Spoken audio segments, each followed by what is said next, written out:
أعوذ بالله من الشيطان الرجيم. بسم الله الرحمن الرحيم.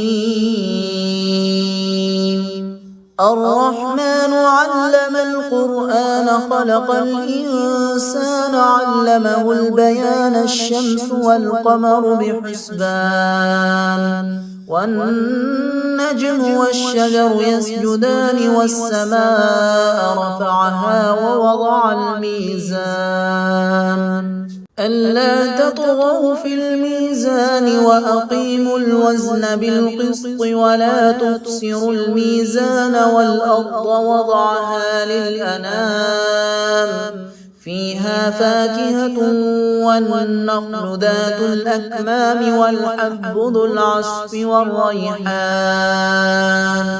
فبأي آلاء ربكما تكذبان. خلق الإنسان من صلصال كالفخار وخلق الجان من مارج من نار فبأي آلاء ربكما تكذبان. رب المشرقين ورب المغربين فبأي آلاء ربكما تكذبان. مرج البحرين يلتقيان بينهما برزخ لا يبغيان فبأي آلاء ربكما تكذبان.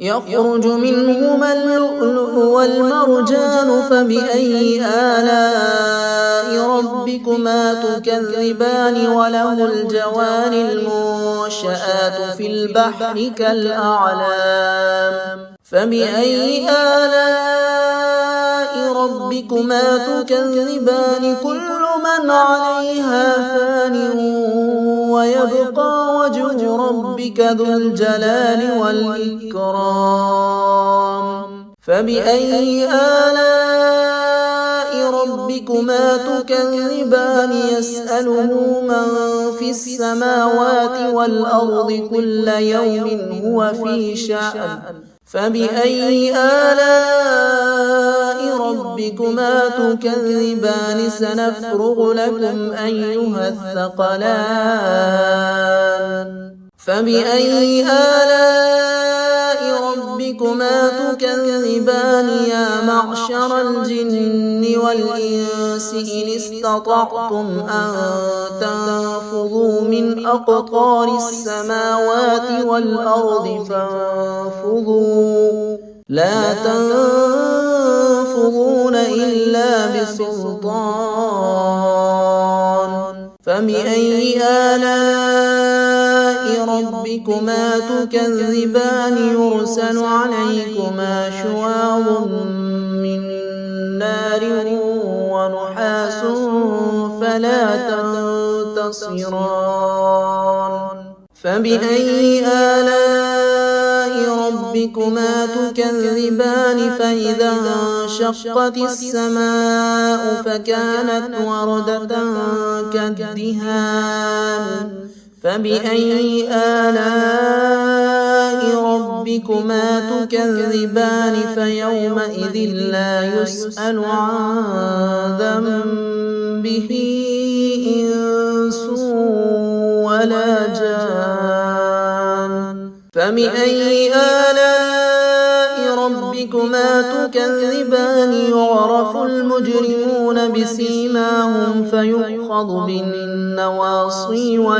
والأقدام فبأي آلاء ربكما تكذبان. هذه جهنم التي يكذب بها المجرمون يطوفون بينها وبين حميم آن فبأي آلاء ربكما تكذبان. ولمن خاف مقام ربه جنتان فبأي آلاء ربكما تكذبان.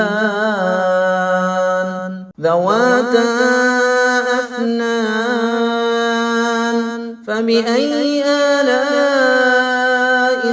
ربكما تكذبان فيهما عينان تجريان فبأي آلاء ربكما تكذبان فيهما من كل فاكهة زوجان فبأي آلاء ربكما تكذبان متكئين على فرش بطائنها من استبرق وجنى الجنتين دان فبأي آلاء ربكما تكذبان فيهن قاصرات الطرف لم يطمثهن إنس قبلهم ولا جان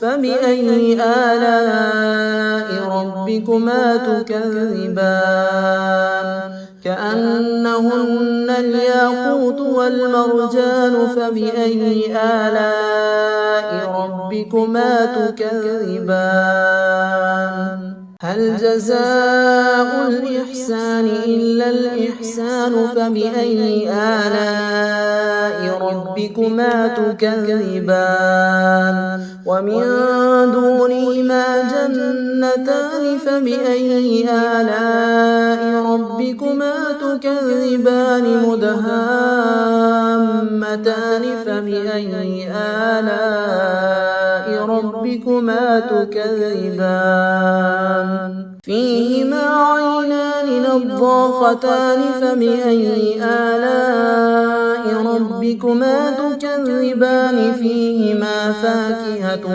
ونخل ورمان فبأي آلاء ربكما تكذبان فيهن خيرات حسان فبأي آلاء ربكما تكذبان حور مقصورات في الخيام فبأي آلاء ربكما تكذبان